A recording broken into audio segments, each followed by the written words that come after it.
जो कांग्रेस सरकार में बिल्कुल चक्का जाम करके बैठ गई थी कि हम यहाँ से नहीं जाएंगे, यहाँ से हम तो यहीं पे टिके रहेंगे। कहाँ गई हैं आप? बीजेपी को उससे डर है क्योंकि उभरते हुए नेताओं में उनका नाम आया है। मेन स्ट्रीम मीडिया कहते हैं पर अभी दलाल मीडिया है, वो उनके ऊपर एक सेल बैठता है, वो चेकिंग करता है पूरी कि कौन सी न्यूज़ जाएगी आगे, कौन सी न्यूज़ नहीं जाएगी। बाहर के देशों में देखें, अगर हमारे भारत से बाहर के देशों में देखें तो हमारे प्रधानमंत्री को काले झंडे दिखाए जाते हैं। लोग मरते जाए पर देश चलना चाहिए। लोग मर रहे हैं, मरने तो देश चलना चाहिए। पहले अपने दिमाग को, अपनी आत्मा को, इन बीजेपी के नेताओं को, इनके बीजेपी के भक्त को शुद्ध करने की जरूरत है, तभी हमारा भारत शुद्ध होगा। अब तो बिन पहनने के लौटे हैं, कभी इधर लुटक जाते हैं, कभी उधर लुटक जाते हैं। आप एक जगह रहिए।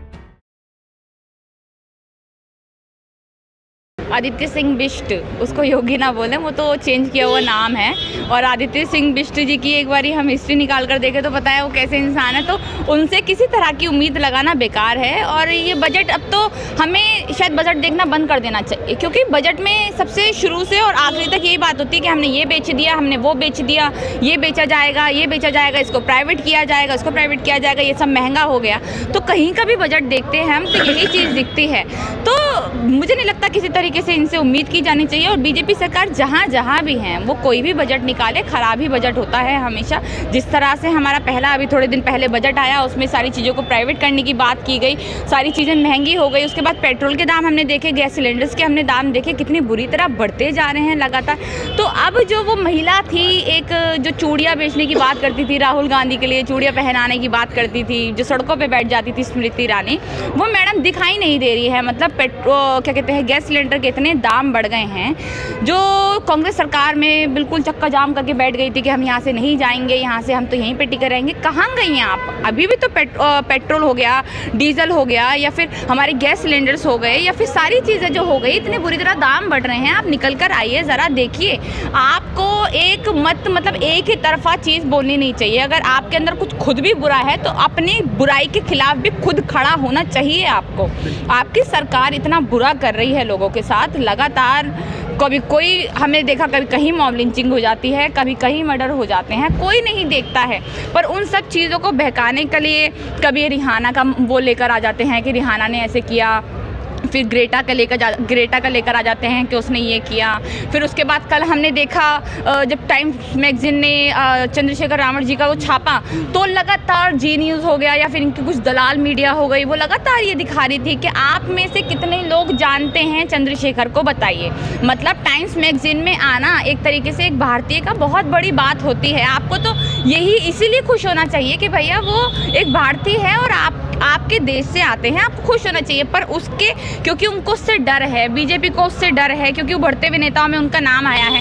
यही लोग जो बोल रहे हैं अभी चंद्रशेखर रावण जी के लिए, यही वही लोग हैं। जब योगी आदित्यनाथ की एक बारी फ़ोटो आई थी, मतलब मोदी की और योगी आदित्यनाथ की फ़ोटो आई थी सिर्फ, तो इन्होंने लगातार ऐसे चलाया था, पेड़ करके डलवाई गई थी उसमें, और ऐसे मतलब आया था कि भाई देखा, पूरे डंका बजा दिया है पूरे हमारे विश्व में, इन्होंने ये कर दिया है, वो कर दिया है। जब हमारे दूसरे नेता जो कि युवा नेता हैं, जिसको सामने निकलकर आना चाहिए, एक भीम आर्मी के वो नेता हैं, उनको निकलकर एकदम से उनके खिलाफ खड़े हो जाते हैं।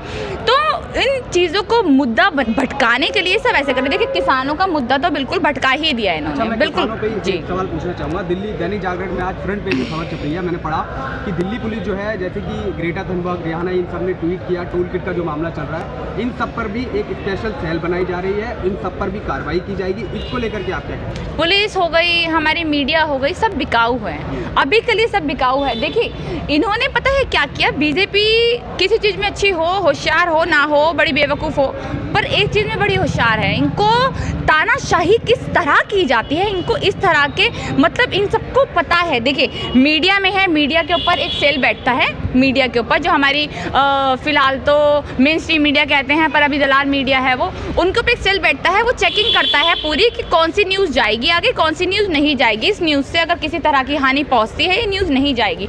अब इन्होंने पूरी अपनी कमेटी बैठा दी है उसके ऊपर बीजेपी की। बीजेपी के करीब 250-300 लोग हैं उसमें, वो बैठा दिए गए हैं। अब वो हिसाब से अपने देखते हैं कि किससे बीजेपी को फ़ायदा हो रहा है और किससे बीजेपी को नुकसान हो रहा है। जिससे बीजेपी को फ़ायदा हो रहा है वो ही न्यूज़ चलेंगी, उसके अलावा कोई भी न्यूज़ नहीं चलाई जाएंगी। तो इसी तरह से हमारी पुलिस है, पुलिस पे भी इन्होंने इस तरह से इनको जकड़ लिया है। देखिए, पुलिस अपनी नौकरी कर रही है। मैं अगर आपको बोलूँ कि मेरा ये काम करो, अगर आप नहीं करोगे तो मैं आपको गोली मार दूंगी, आपकी नौकरी छिन जाएगी, तो आपको मजबूरी में वो करना पड़ेगा। आप ना चाहें तब भी आपको वो करना पड़ेगा। तो इसी टाइम हमारी जितनी भी जगहें हैं, हमारी मीडिया की देख लीजिए, भले ही मीडिया में ऐसे आज बहुत लोग होंगे जो शायद बीजेपी के खिलाफ होंगे, पर फिर भी वो रट्टू तोते बने हुए हैं बीजेपी के। इसका मतलब हमें साफ समझ आता है कि बीजेपी ने उन पर तानाशाही इस तरह से जमा ली है। और ये सिर्फ आप ये मत सोचिएगा कि पुलिस बैठा रही है या फिर दिल्ली पुलिस या फिर कोई भी पुलिस बैठा रही है कि इन पे एक कार्रवाई की जाएगी जो इन्होंने ट्वीट किया। ये सब बीजेपी करा रही है। बीजेपी को जिस तरह से हमारा देश चलाना चाहिए वो उस तरह से देश नहीं चला रही है। ये सोच रही है कि जिस तरह से हमसे ज़्यादा तानाशाही हो पाए वो हम कर ले, और इन सब चीज़ों को जो आंदोलन हो रहे हैं या फिर जो भी लोग हमारे खिलाफ बोल रहे हैं उनको मट्टी में पलीत कर दिया जाए। बाबा रामदेव ने अभी 2 दिन पहले एक प्रेस कॉन्फ्रेंस की और उन्होंने बताया कोरोनिल जो है WHO का वो हमें प्रमाण मिल गया। WHO ने तो साफ मना कर दिया। इस पर आप क्या कहना चाहिए? मतलब आप इस तरह का झूठ बोलते हैं कि हमें WHO का हमें प्रमाण मिल गया है, और मतलब ये मुझे समझ नहीं आता कि उन पे कोई कार्रवाई नहीं होती। हेल्थ मिनिस्टर भी साथ में नहीं, हेल्थ मिनिस्टर नितिन गडकरी साथ है, हेल्थ मिनिस्टर साथ है, और मतलब किसी तरह की कार्रवाई नहीं होती। और भी ट्वीट किया पहले भी 2 साल पहले ISO से मिल गया है मुझे, और उस पे ISO था ही नहीं, नंबर भी नहीं था। और मैं वही कह रही हूँ कि मतलब जरा सी हम जैसे लोग जो होते हैं जो सच्चाई दिखाते हैं मीडिया में, क्या कहते हैं, सोशल मीडिया में सरकार की, तो एकदम से उन पे ऐसी कार्रवाई की जाती है जैसे उन्होंने मतलब कुछ हमारे जब जामिया में हुआ या शाहीन बाग में हुआ ऐसे आंदोलन, उनमें से कितने सारे लोगों को अंदर डाल दिया गया, जेल में डाल दिया गया। तो ये सब ना चीज़ें बड़ी मेरे को उलझी हुई लगती हैं। तो पहली बात तो ये हमारे रामदेव बाबा जो हैं, वो रामदेव बाबा मत कहिए उनको, वो एक तरीके से लाला है जो अपना व्यापार कर रहा है। कई हजार करोड़ का उसका एक तरीके से टर्नओवर हो गया है इधर उधर सामान का। तो उसको पहली बात, 1000 करोड़ का भी नुकसान भी हुआ था 1 हफ्ते पहले, शायद उस वजह से तो नहीं ये चाह रहे थे कि पूरा हो जाए हमारा, पूरा हो जाए। देखिए, पहली बात मुझे नहीं लगता कि शायद भक्तगण भी इतने बेवकूफ़ होते हैं जो उस कोरोनिल को अपने इस्तेमाल करें। मुझे पता है भक्तगण भला ही ऊपर से पैसों के लिए 500-200 के लिए वो बीजेपी के गुणगान गाते हैं, पर अंदर से कहीं ना कहीं उनको भी सच्चाई मालूम है। तो ये एक तरीके से लोगों की जानलेवा खतरा है लोगों का, एक तरीके से जो इन्होंने कोरोनिल बनाई है, इससे जान को खतरा भी हो सकता है। जान चली जाती तो जिम्मेदारी उठाने के लिए सरकार तय होती क्या? सरकार आपको लगता है कभी हो सकती है? मतलब ऐसा हो सकता है जो अभी रिपोर्टर्स को लगा, मतलब रिपोर्टर्स को जो वैक्सीन उन्होंने लगाई, कई रिपोर्टर्स की तबीयत खराब हुई, कई लोगों को गाँव में इन्होंने पैसे देकर वैक्सीन लगवाई, उसके बाद उनको पैरालाइज हो गया। कौन जिम्मेदार है इसका? कौन जवाबदेही है? कौन बोलेगा आगे आके हाँ हमने ये लगाई है इससे हुआ? कोई नहीं बोलेगा। तो लोग मरते हैं, मरने लोग वैक्सीन लगवाए, कोरोनिल लगवाए, कुछ भी हो, मर जाए, कोई बात नहीं। हमें अपनी गद्दी से मतलब है, हम अपने तानाशाही से मतलब है, हम वो करते रहेंगे। लोग कुछ भी करें, हमें उससे मतलब नहीं है। इस तरह से लगातार पेट्रोल की कीमतें बढ़ती चली जा रही हैं, 100 के पार चले जा रहे हैं। अभी आप भक्तगण की बात की, भक्त कहते हैं कि अगर ये 200 के ऊपर भी बिकेगा तब भी हम खरीद लेंगे, हमें कोई दिक्कत नहीं है। मोदी जी राष्ट्रहित में बहुत अच्छा कर रहे हैं। कहाँ है वो राष्ट्रहित? कहाँ, मतलब कैसे हो जाता है? कैसे ये लोग बोल लेते हैं कि राष्ट्रहित में काम हो रहा है? बाहर के लोग, मैं बुरा मत मानिएगा कोई भी, अगर शायद बहुत से लोग यहाँ पर आज ऐसे होंगे जिन्होंने बीजेपी को वोट दिया होगा, बहुत से लोग ऐसे हैं, हमारे किसान भाइयों ने बहुत हद तक बीजेपी को वोट दिया, मुझे मालूम है, और आज शायद उसी की ये सज़ा मिल रही है कि हमें सड़कों पर आना पड़ रहा है। पर फिर भी मैं आपको एक बात बताना चाहूँगी कि अगर हम बाहर के देशों में देखें, अगर हमारे भारत से बाहर के देशों में देखें, तो हमारे प्रधानमंत्री को काले झंडे दिखाए जाते हैं। हमारे लिए शर्म की बात है, हम जैसे लोगों के लिए शर्म की बात है। हम एजुकेटेड लोग हैं, हम अनपढ़ लोग नहीं हैं। हमारे देश के प्रधानमंत्री, जिसकी बहुत इज्जत होनी चाहिए, बाहर के देशों में उनको गालियाँ बकी जाती हैं, गलत एक्शंस किए जाते हैं उनके सामने।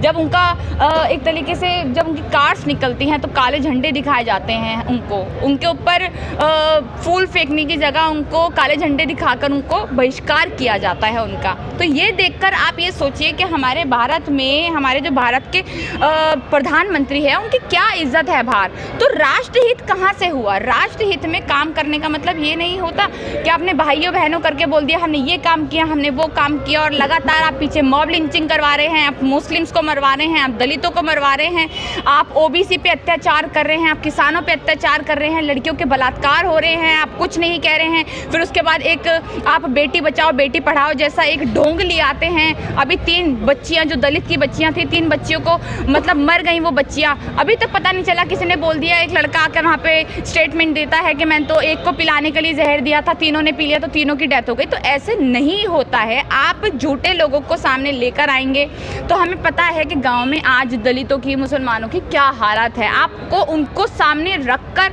और जो भी हमारे भाइयों के साथ हो रहा है, किसान भाइयों के साथ, दलित भाइयों के साथ, मुस्लिम भाइयों के साथ, या फिर किसी भी कम्युनिटी के साथ अगर हो रहा है, ब्राह्मण भाइयों के साथ भी अगर ऐसा हो रहा है, तो उसके लिए एक आपको सेल बनानी चाहिए और कड़े से कड़े एक्शंस, कानून बनाने चाहिए, उनके एक्शन खिलाफ होने चाहिए।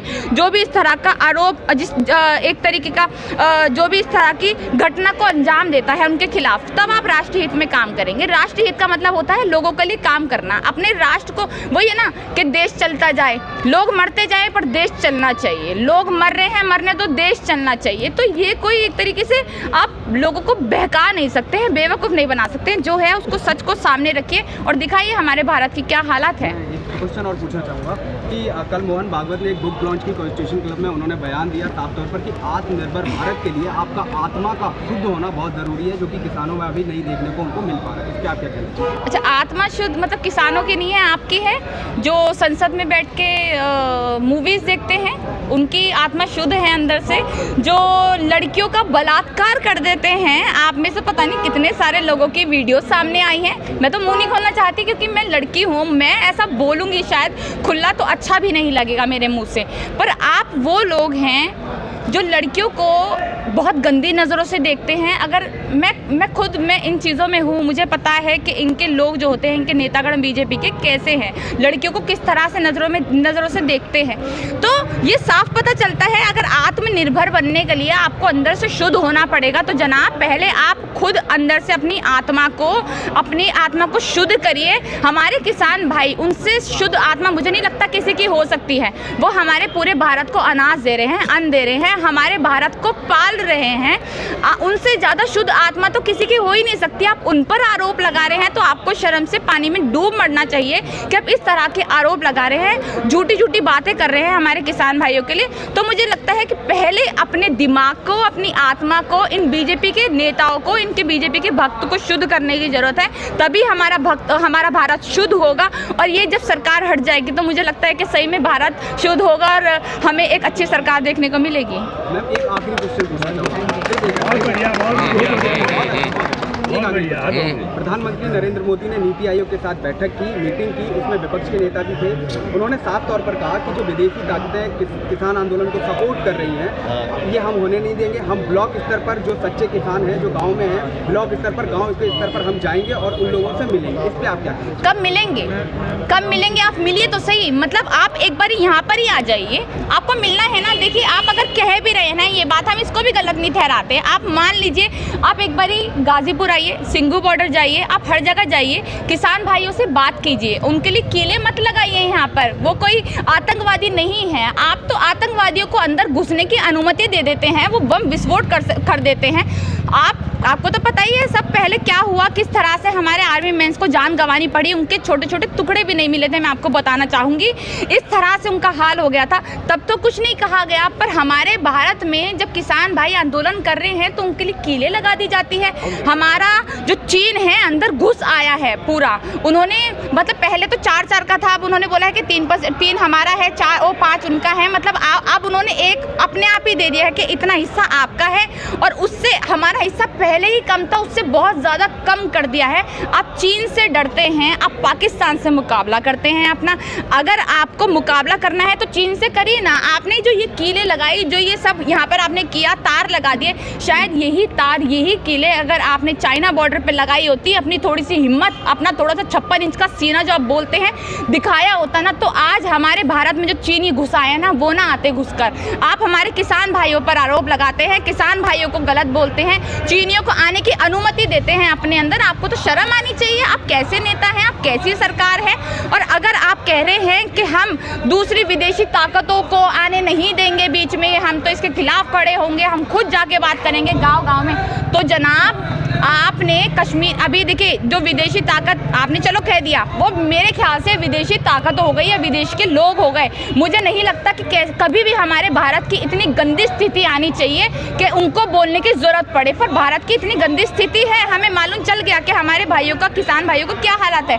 वहाँ की अभिनेत्रियाँ यहाँ पर उसके लिए ट्वीट करती है, हमारे भारत को बचाने के लिए ट्वीट करती हैं, और हमारे नेता गायब है, पता नहीं कहाँ। अगर आपको इतना ही लगता है कि विदेशी ताकतों को नहीं आना चाहिए, तो कश्मीर के दौरे पर जो बार बार आप विदेशियों को भेज देते हैं, ज़रा वो भी भेजना बंद कीजिए। हमारे जो गांव के लोग हैं, हमारे जो शहर के लोग हैं, उनको भेज कर देखिए कश्मीर में क्या हालत है, कश्मीर की कितनी बुरी हालत है, आप ये भी देखिए। पर वहाँ पर विदेशी भेजेंगे, वहाँ पे विदेशियों को टूर करने के लिए भेजेंगे, पर जब हमारे विदेशी लोग यहाँ के किसान भाइयों के, जो हमारे अन्नदाता है, जो हमें पाल रहे हैं, जो हमें सब कुछ रोटी हमें वही देते हैं, उनके अगर विदेशियों के लिए कुछ बोल देंगे तो वो हमारे सबसे बड़े दुश्मन। अगर कनाडा का हमारे राष्ट्रपति कुछ बोलते हैं तो वो सबसे बड़े दुश्मन हमारे, वो बीच में ना बोले।